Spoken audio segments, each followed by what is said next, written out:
Permit me to first apologize for coming a bit behind schedule.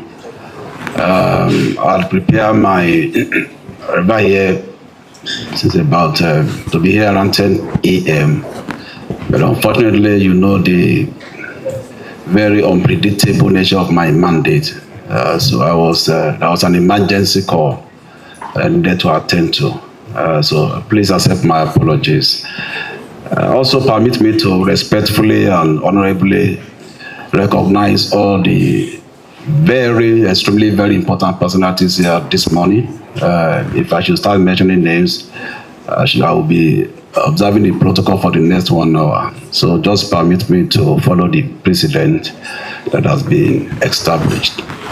One of the key concepts of my operational strategy upon my assumption of office is to use the instrumentality of this mandate to stimulate the economy. There is no way the fight against corruption will succeed if the economy is destroyed.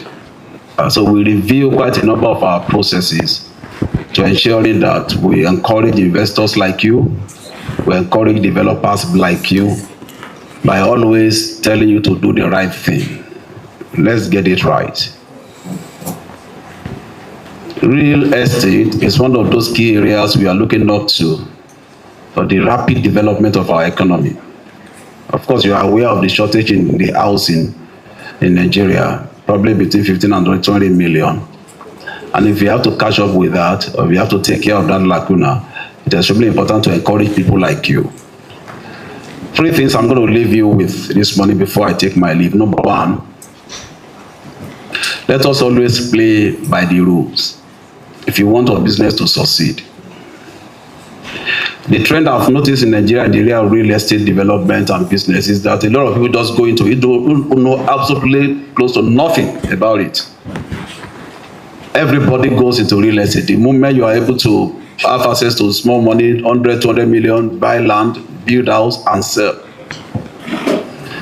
Let us always understand that to every business, there is a rule, applicable rules.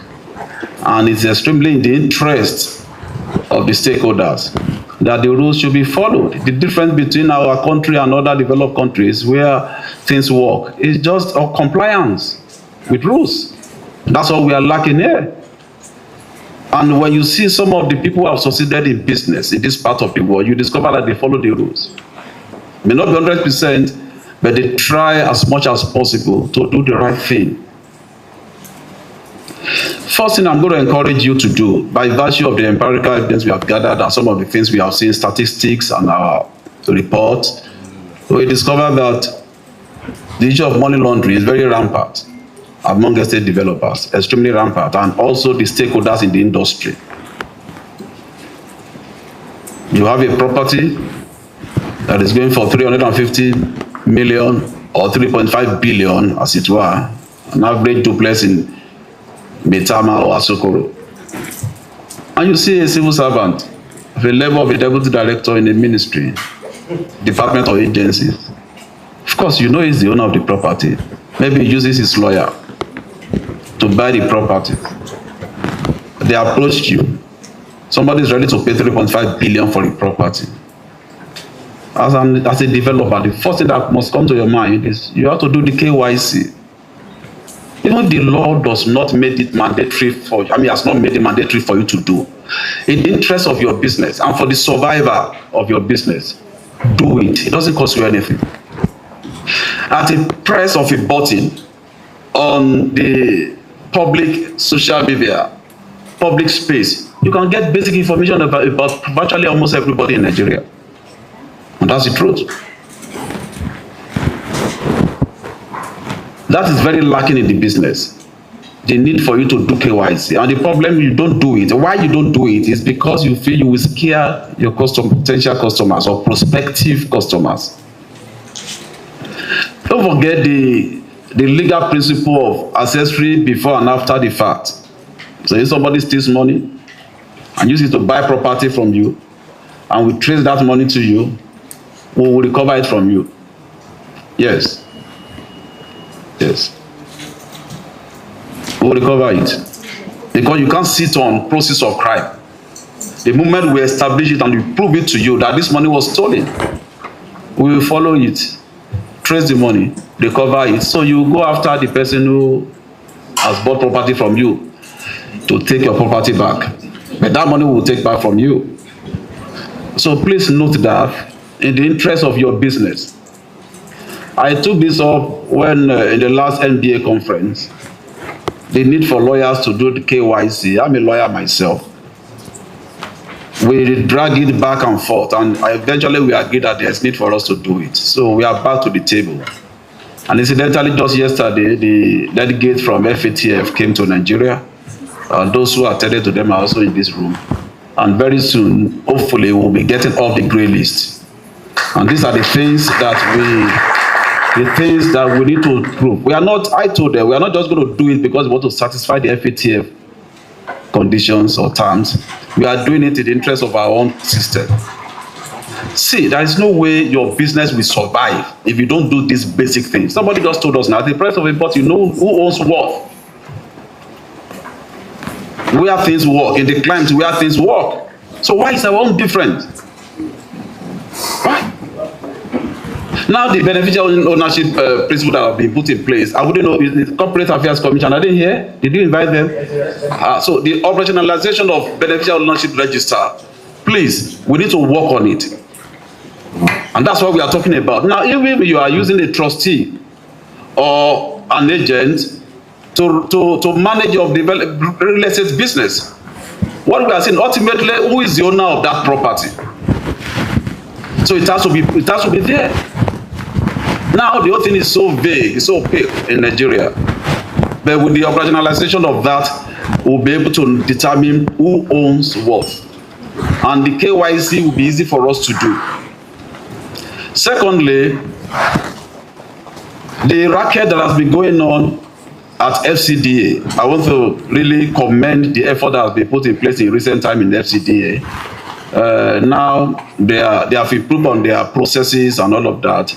And we want you to do more of that, sir. Please do more of that. I can attest to the fact that there's a serious improvement. There is still also a long way to go.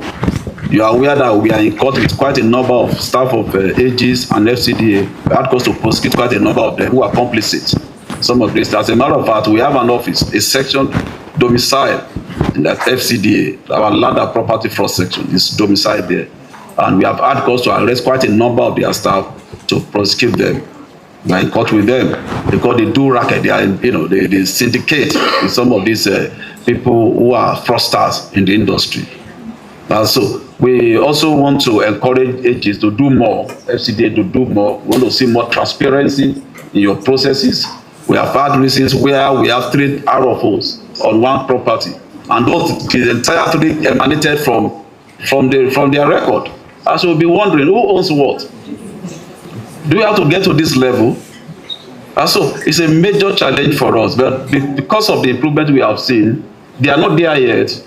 But we need to also work with them, even as developers work with them. If there are things you see that notice that they can destroy the industry in the area of documentation and all of that, please let them know, so that all of us will synergize, will work together to move this sector forward. The third thing I want to share with you, go and tidy up your books. Pay your tax when you are supposed to do. You must be interested in property tax, capital tax, capital gains tax, and all of that. Advise your clients, because it's not, some of us are here who are also consultants, lawyers. To that effect, it's extremely important. I saw here that Pelumi said Law Corridor had done business advisory and whatever to the tune of about 340 billion in the last 1 year or whatever. I hope you pay the right tax on this part. It's a joke, sir. It's a joke. Before we start knocking on your doors, I was really impressed when I saw the volume of the business Pelumi has done. It's extremely important. We'll start. I've set up the team. We'll start visiting all the estates across, not only Abuja, across Nigeria. We want to know who owns what.